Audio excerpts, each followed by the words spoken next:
And here we go. And we are back on the 0 hour. I, as always, am your host, Richard RJ Eskow. And as always, I look forward to speaking with Professor Richard Wolff, host of Economic Update on Free Speech TV, economist, economic historian, and so much more. So let's get right to it. First of all, Richard Wolff, welcome back to the program.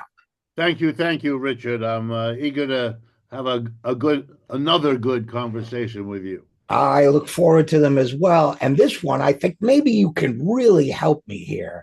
I'm trying to figure out, especially economically, but in terms of power dynamics, what the hell Donald Trump is doing. I mean, I assumed his government or style of leadership, it would be an autocracy, an oligarchy, a plutocracy, a rule of the wealthy on the poor. And there's certainly huge elements of all of that.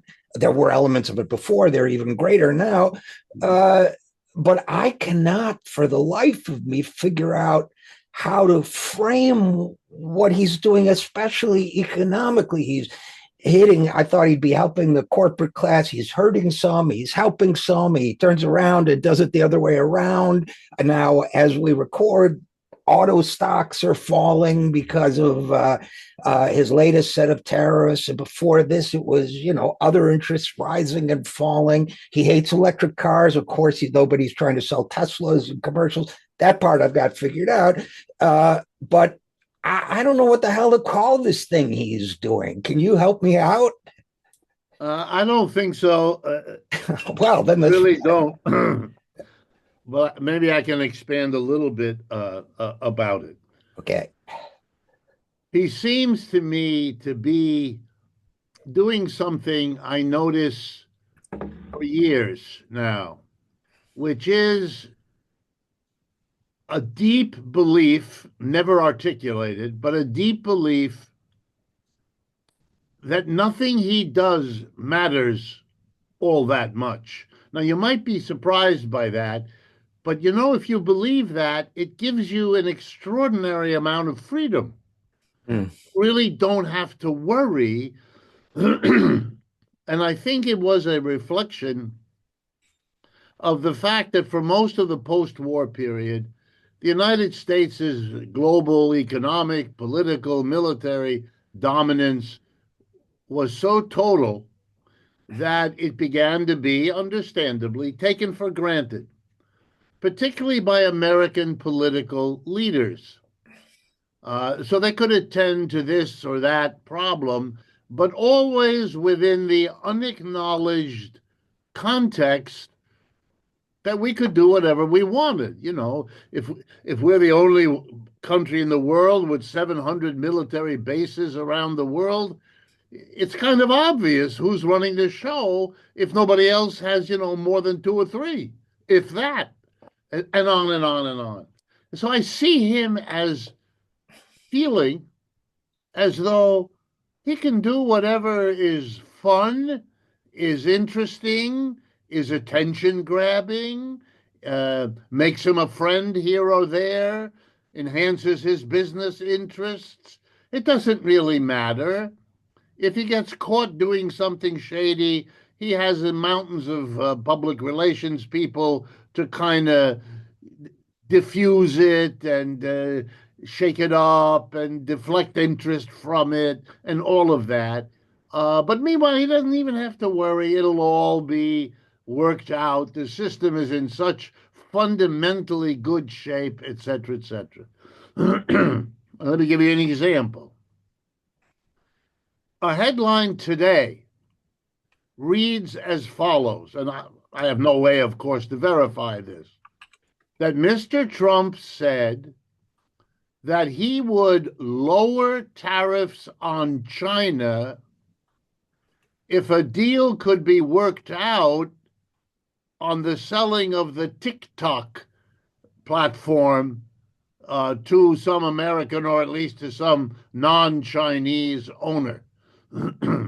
Setting aside this sort of intervention in the market from a Republican, you know, mentality, this is extraordinary. Really?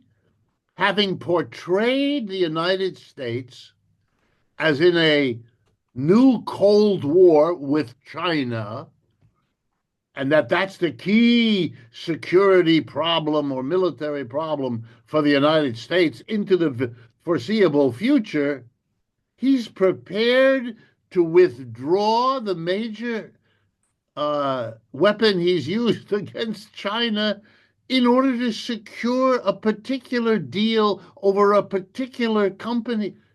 What?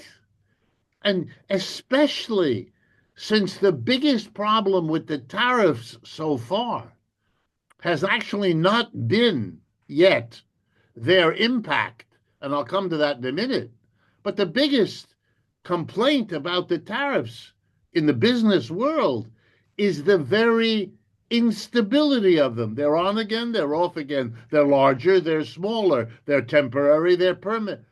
No businessman or woman can make an investment decision because you don't know where to locate your next plant, because you don't know where the international economy, upon which everyone now depends, how it's going to look because of this person with the tariffs and the retaliatory tariffs and everything else that goes with it. So he's in trouble because he's unstable, and his response is to destabilize the tariffs on China, which were one of the few tariffs that seem to last. It blows my mind. And the only way I can understand it is the mistaken view. And here I think it's really a mistake to think that the United States economy is in such good shape and has so much momentum going forward that anything you do just, it's like a leaf on a roaring river. The river is going to take that leaf a little sooner, a little later, this way, that, but the leaf is not going to stop the river. The river, he has that in his mind. Look, he had it in his mind during the election campaign because he never said a word about the broader difficulties of the American economy. No, no, no. He is going back, MAGA, to the roaring river image of the American economy. But of course, Biden and Kamala Harris, they said nothing about it either. They too assumed, and not just because they were the in party and Trump at that point was the out party. It is a kind of mantra.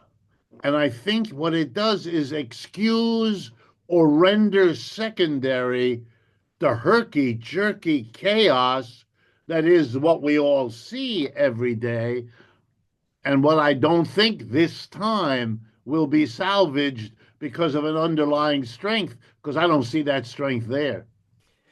And to me, as you were talking, I was thinking about, these images were coming to mind of Trump as this kind of large feral creature, wandering through a house, not really on one side of the family or another, just moving and breaking everything. But as I thought about it some more, I thought there maybe are a couple historic trends intersecting here.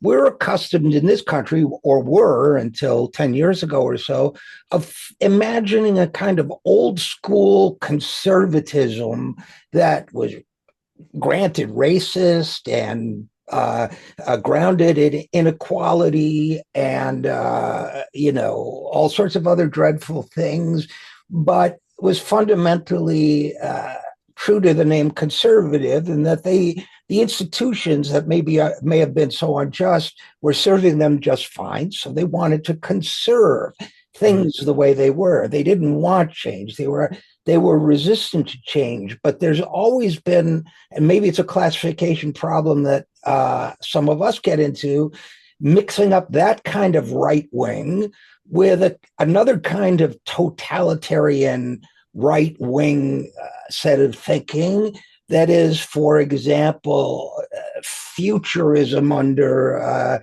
Mussolini and the Italian fascists, or we think of conservatives as not wanting to invest in government programs, but you have all those Albert Speer buildings that were built under Hitler, and the Volkswagen, the people's car, and the modern sort of intellectual heir of all of that, thinking maybe it's Steve Bannon, but there are others. So Trump seems to me, I think you're right, that part of it is he's just kind of amuck in a china shop, but another part of it might be that he's the kind of right winger that wants to do stuff, and it almost doesn't matter what it is, just do big stuff.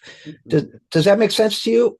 Absolutely. I think absolutely. I think that is helpful, because look how much of a showman he is. He has to, unlike other presidents, every time he does an executive order, he has to stand there with that look on his face, with a picture of the order and his big signature in the glare of the lights of the camera. He's a showman. He's always there. He's always got something that will excite the evening news and dominate the news cycles. And it's very, very important for him to keep himself up there, to sustain what somewhere deep down I suspect he fears is an insecure place in people's minds and hearts.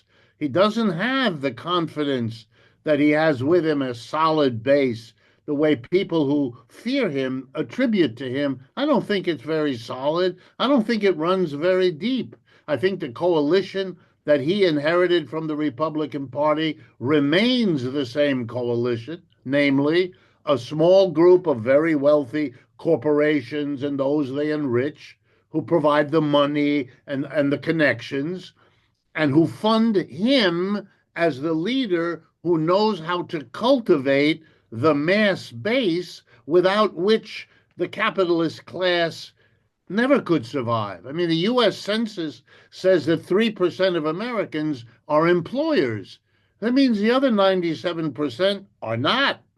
And you better be, if you're going to be the representative of the 3% employers, the big business tycoons, the billionaires, the very people sitting on the dais behind Mr. Trump at the inauguration, you better deliver to them what they paid you for, namely the mass base. And what Trump did better than Bush was really give that base what they wanted, and what, because they weren't satisfied with what Bush and the others gave them. Very bitter, if you follow the far right, the authoritarian right, if you like. Very bitter. They got promised no abortion. They never got it. They got promised all kinds of white supremacist demands. They didn't get them. The Bush people coming out of the old New Englandy, New York dominant, they were prepared lip service to get the vote, but not really much beyond that. Mr. Trump one-upped them. He said, you failed. That's why we have all these Democratic presidents. I'm going to give the mass base much more than you were willing to. And you're not going to like me, but they're going to love me. And that will mean you have to come and give me money anyway, even though you don't like me. That's what he did. So he became more Christian, more white supremacist, more gun supporting, more anti-abort. That's all he did. And that reconstructed that coalition. But it's in the end always tense. That mass base now has to look at rising prices, rising unemployment. We even have a term in the financial sector, the Trump slump. He's got to watch out, because that always vulnerable coalition could really collapse under him. And if you put that together with the herky-jerky, on-again, off-again policy, that could collapse his regime as spectacularly as it arose.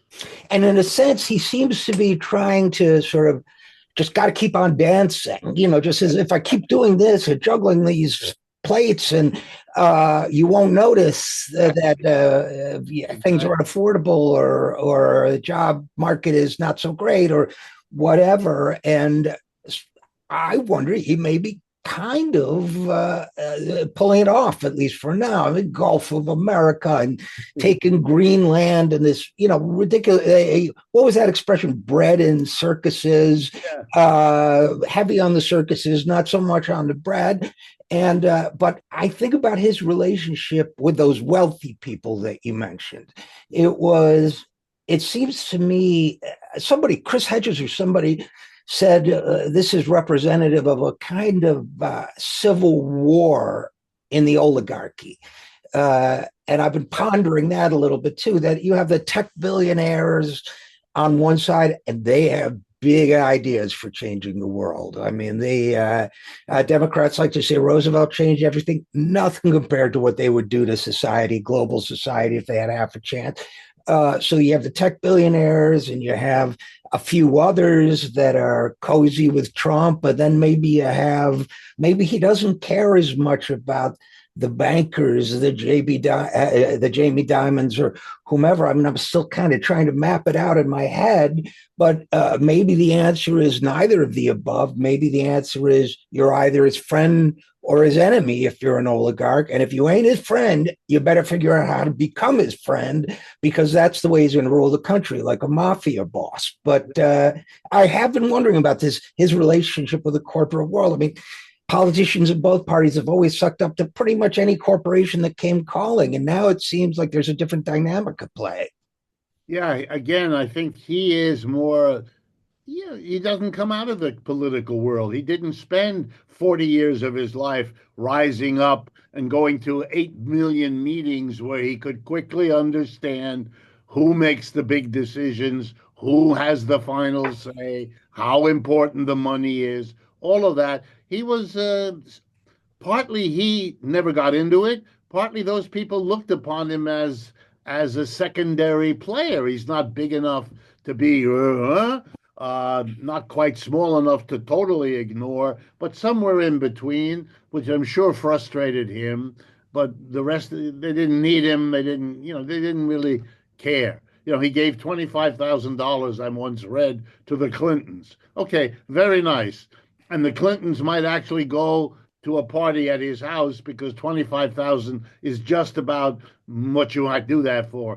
But they're not going to do more because he doesn't give them 10 million, which is a different story, et cetera, et cetera. So I see him doing that, playing favorites. There were statements made by a number of big bankers that caught my attention, where they pretty much said it in polite language. They pretty much said they could live easily with Kamala Harris or Biden or him. They get along with everybody. And then a little remark suggesting there is a bit of a difference. The implication, Trump takes it personally if you do what most of them do, which is give the other one to kind of cancel it out. Trump didn't like that. And he was prepared to hurt you if you didn't.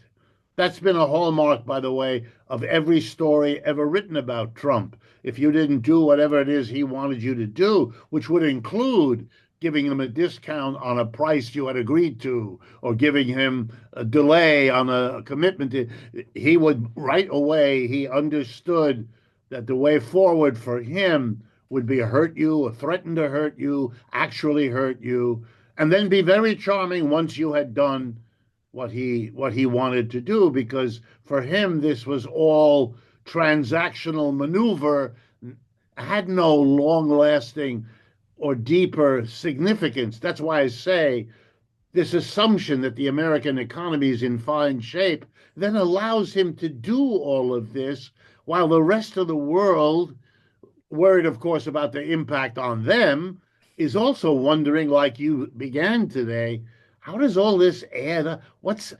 We can't even respond because we don't know we're not going to take a step that hurts us in retaliation when the thing we're retaliating against may not be there next day, next week, next month.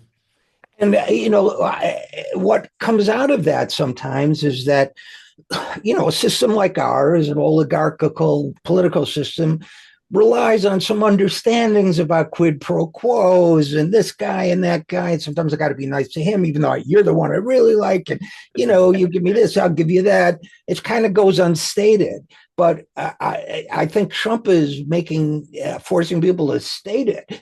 And that has deep implications, I think. I'm still sorting it out in my head about the corporate world, but I know that in the academic world, which you and I both care about, and most people should, in the academic world, Joe Biden leaned on Columbia and every other university that had encampments horribly. Chuck Schumer leaned on them. Everybody leaned on them, but they leaned on them in the sense of, you're pissing me off right now. You're going to have to straighten up and fly right. Trump is saying, I'm keeping your 400 million unless you give me full control through receivership of your Middle Eastern Studies department. Right. And to me, I wonder if that's where he's going with the corporate world too. I mean, I just can't I can't name this. I can't frame it, but I think it has very scary possibilities. What do you think? Yeah, I've heard now stories from friends of mine who work in Washington that he is very often given to basically asking his staff, his advisors, questions like this. Can I do X? For example, can I say to a university, I'm going to withhold money from the government that funds research? Or can I withhold, he's constantly pushing for the weapons that he needs to use. He's not satisfied with the existing received forms. Biden, who, has been part of the federal government, I don't know, 50 years, a senator from Delaware, he's used to how they work and to accepting whatever the decorum, let's call it, that is supposed to govern layers of government, federal, state, and local. Mr. Trump doesn't know about that, never participated in that, hadn't even thought about it, has to ask very basic questions about what is or isn't legal in order to figure out, can he do what he wants to do, which is to use every possible weapon. Look, the reason he uses tariffs, people should understand. Some years ago, the Congress passed legislation granting him unusual discretionary power over tariffs. Okay, there were reasons why they did that. I'm not saying they were persuadable for me, but I understand what they did. They never imagined this situation. For them, it was giving the power of the president that he could talk about it, that he could threaten to retaliate if that was the context. Mr. Trump has figured out this is something he can do. Most of the other things he wants to do, the advisors have to tell him, oh, no, you have to get the House of Representatives to vote on that, or you have to get both houses, or you have to get the Federal Reserve or the Treasury to sign. And he doesn't want to go through all of that. He doesn't want to share the limelight for doing it, and he doesn't want to have to ask anybody's permission. Tariffs have all that for him. That's why he went for it. The man clearly didn't understand in the first few times he spoke what a tariff was. If you go back and listen, he kept saying, I'm going to hit the Chinese with a tariff. The Chinese are going to have to pay. His advisors had to tell him, when economists, left, right, and center, me included, made fun of the fact that he clearly did not know what an undergraduate learns in a course on international trade, that a tariff is paid by the importing country's businesses and citizens, not by the exporting. I mean, whoa. It's like if I get a speeding ticket, the District of Columbia thinking the District of Columbia pays it and not me. No, that's not how. That's right. And of course, just his advisors telling him something's illegal doesn't necessarily stop him either. But I'm sure he also asks, "Can I try? Like, can I get away with trying?" Yeah, for sure. Well, what if I absolutely if I violate that law, then what happens? What are the consequences? And I think often he's told correctly by the lawyers, well, really all they could do on you is this or that. And he weighs it and he says, well, that's not much. I'm going to go ahead, see how far I can get. How much can I get out of the legal system by threatening to ignore the judges? How Yeah. many judges can I ignore? What do they do to me? Do I care? Can I offset whatever they do to me with public relations to my base, et cetera, et cetera? Yeah, well, we didn't succeed in naming whatever the hell he's doing right now, but we succeeded in demonstrating that it's bad. Yeah. So, well, I have to start with that. Richard Wolff, economist and economic historian, as always, a pleasure speaking with you. And as always, thanks for coming on the program. My pleasure. And as always, I look forward to the next time. Same here. We depend on your support here at the 0 Hour, so please give whatever you can at any of the links you see on your screen. Thanks so much.